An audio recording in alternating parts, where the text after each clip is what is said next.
This is Radio Free Wall Street with Lee Adler, on the web at radiofreewallstreet.fm and wallstreetexaminer.com.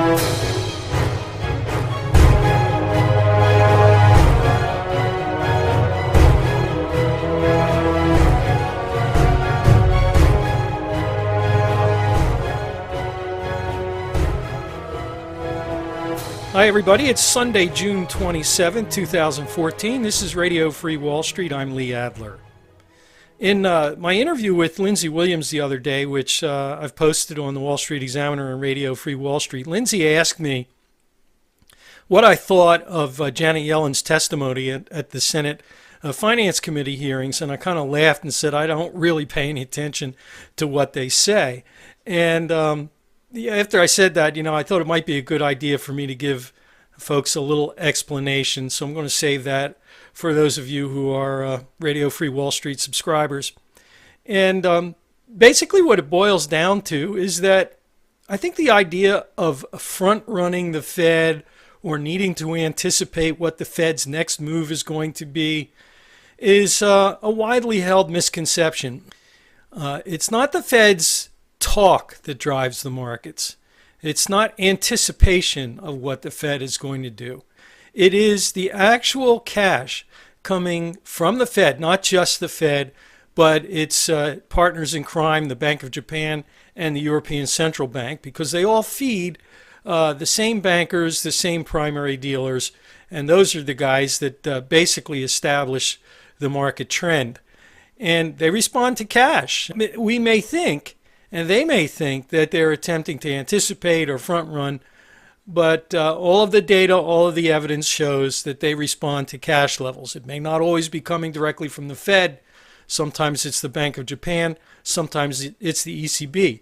But if we pay attention to those money flows, that pumping of the central banks into these primary dealer accounts, whether it be the Fed, the Bank of Japan, or the ECB, if we watch those things closely enough, then there's no need to have a crystal ball to try to figure out what the Fed's next move is going to be. We'll be able to time our entries and exits from stocks according to these flows, tied in with a little solid technical analysis. So I'm going to go to a couple of charts and illustrate exactly what I mean.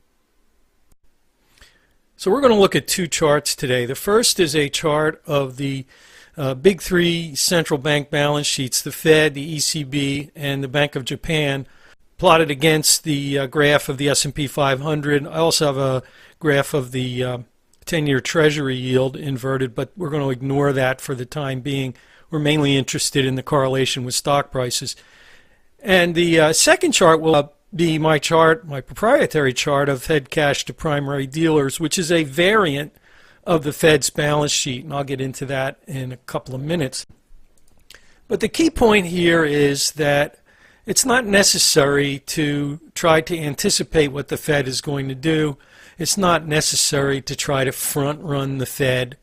When Lindsey Williams asked me the other day what I thought of Janet Yellen's testimony to the Senate Finance Committee, I kind of laughed and said, well, I really don't pay any attention. And that's mostly true. I mean, I pay passing attention and I try to find out what the key points of the discussion are, but it's not really relevant. First of all, they change their tune frequently, and secondly, it's a case of watch what they do, not what they say. Money talks, talk is cheap, and all that stuff. And in the case of central banking, I think that's especially true because the money is what drives the price changes, not the talk or the discussion, the Fed words. The idea that they drive the markets via what they say, I think, is misplaced. Let's take a look at what's going on here. Back in 2009, the Fed began QE1, actually late in 2008. And you can see here that as the Fed began to pump up its balance sheet, the curve on the S&P 500 was almost identical. Then the Fed stopped pumping in early 2010. They went into an absolute pause where they stopped growing their balance sheet completely. The result was that the stock market immediately sold off. There was no anticipation. There was no front running. The Fed stopped. The market sold off.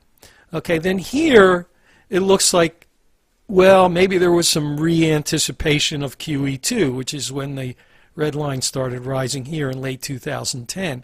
That red line being the Fed system open market account, or the proxy for its overall balance sheet.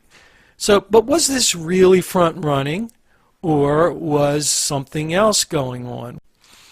At about the time the U.S. stock market started to rally, the ECB was beginning to kick in with a little extra cash. Its balance sheet was down here at about 1.85 trillion, and they pushed it up to about 2 trillion, or approximately 150 billion over the space of 3 months. At the same time, the Bank of Japan was beginning to expand its balance sheet modestly as well, going from 1.2 trillion yen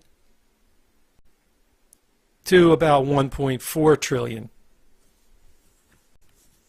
Or maybe that's 100 trillion yen. I don't know. I lose track. I guess there's 100 yen to the dollar. But on a percentage basis, it was similar to moving the Fed's balance sheet by a couple of hundred billion over this stretch of time here. So there was a little extra cash coming in from the ECB and the Bank of Japan during this period here in the second half of 2010 when stocks began to rally. So was that based on anticipation of QE2, or was it based on the cash being pumped in to the liquidity pool by the other two big central banks? Remember, they're all dealing more or less with the same customers, the same banks, the same big brokerage firms, the Goldman Sachs, the Mizuhos and Nomuras, and the big European banks. They all deal with the Fed, the BOJ, and the ECB. So there, an argument could be made that there was some front running, but at the same time we also see that there was some central bank support. Now it doesn't look like much in relation to what came later, but it was significant at the time, and I think it was enough to move the market. So then we had the market rally as the Fed went into QE2, and then the Fed did another pause in the middle of 2011 through the end of 2012.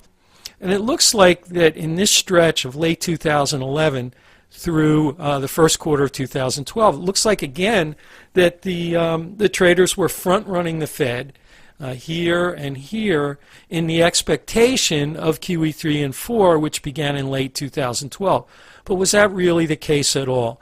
And my answer would be, I don't think so, because at that point, back here in the middle of 2011, the ECB started growing its balance sheet dramatically, pushing it up from about 1.9 trillion here in the middle of 2011 all the way to 3 trillion in the first quarter of 2012. And that coincided pretty much with this rally in U.S. stocks. The Bank of Japan was more or less on the sidelines, but the ECB was pumping madly in response to the European financial crisis. And at the same time, it triggered a massive rally in the U.S. Treasury market funded by a carry trade with the ECB's funding.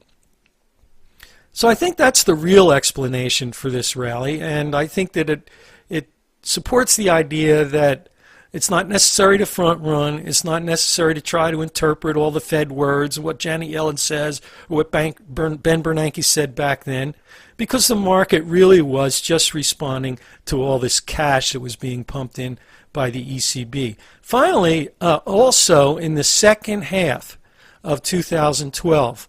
Let's take a look at the chart of the amount of cash that the Fed was actually pumping into dealer accounts.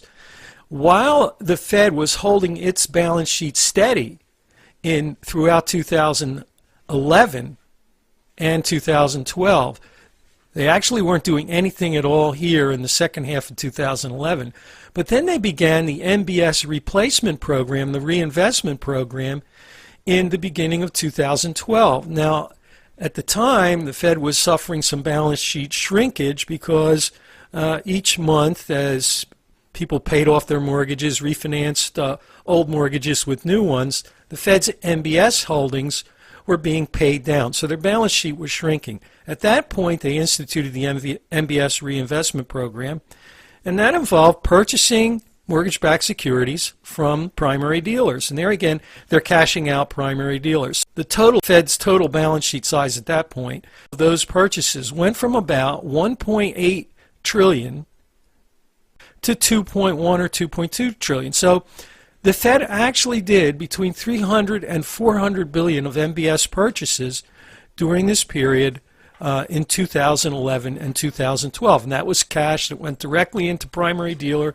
trading accounts, cashing them out and enabling them to reinvest the proceeds. So in addition to the ECB's pumping during this period of 2012, the Fed was also pumping cash into the accounts of these primary dealers, even though its balance sheet remained stable at the time here in the second throughout 2012. It was pumping cash, and in this curve in the S&P is fairly close to the trend of MBS purchases at that time. And again, it was also given some help by the ECB's immense balance sheet expansion. Finally, we came into QE3.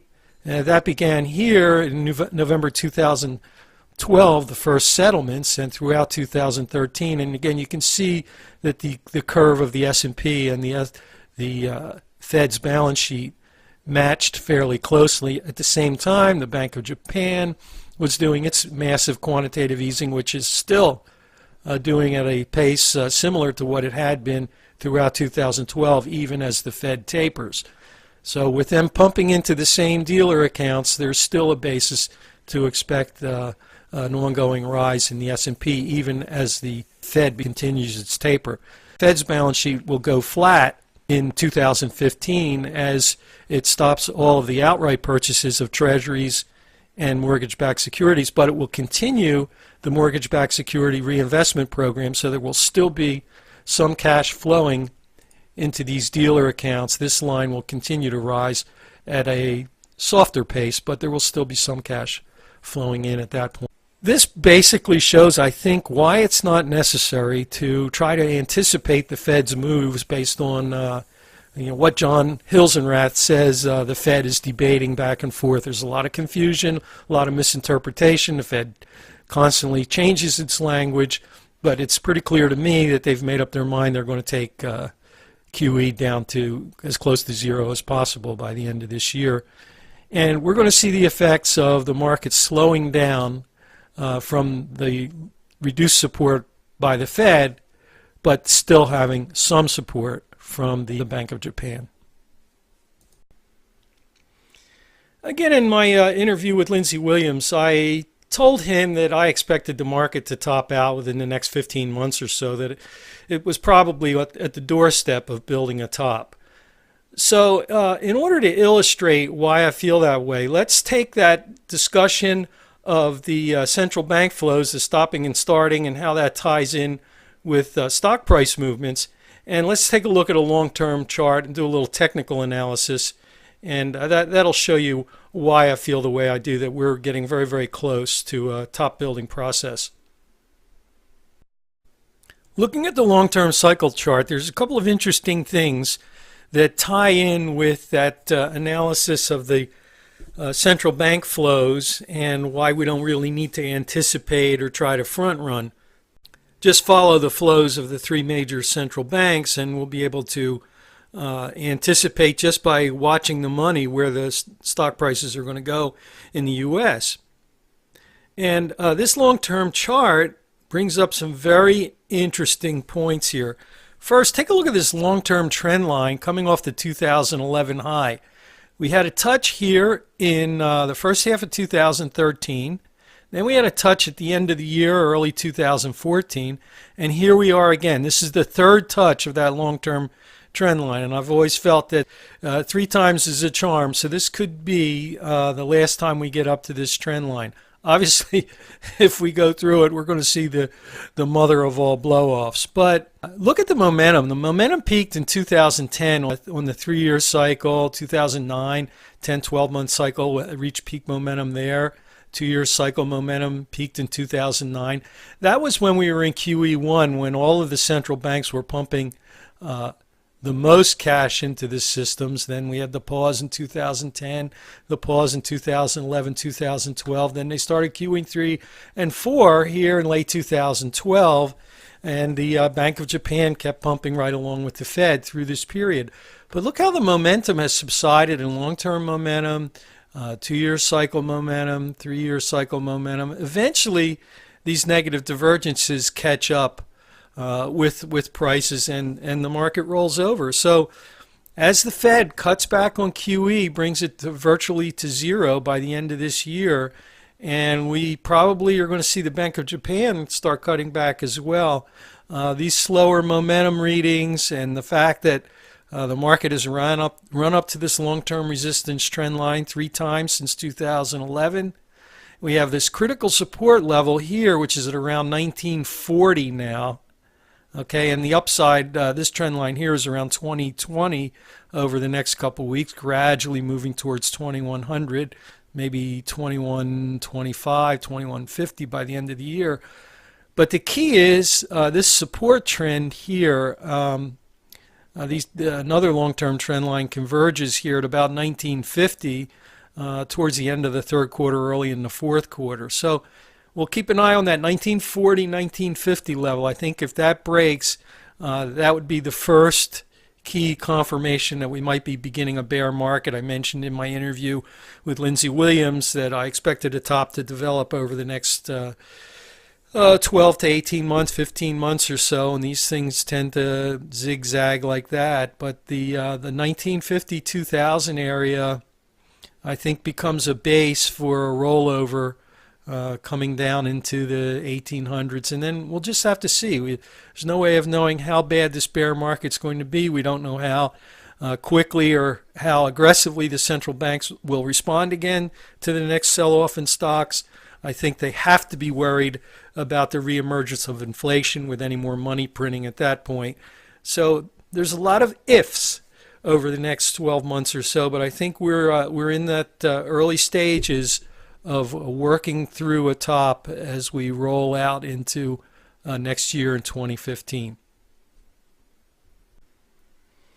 So hopefully I've adequately illustrated why I feel it's not necessary to pay too much attention to whatever Janet Yellen or the other Fed heads are saying. It's a matter of follow the money. Show me the money. And we tie that together. We tie the liquidity flows together with technical analysis. And I think that's basically all we need to do. We don't need to be fortune tellers or crystal ball gazers. We just need to follow the money and do some good technical analysis. And that should stand us in good stead in terms of timing the market correctly, both in the intermediate term and over the longer haul. So that'll do it for this week. Next week, my game plan is to move the publication date, the posting date, back one day to Monday. That'll be Monday, August 4th. So until then, have a great week, trade sane, and I'll see you a week from Monday.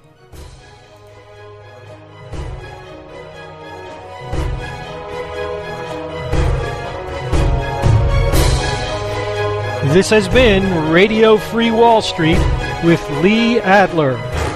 Find this program on the web at radiofreewallstreet.fm or wallstreetexaminer.com.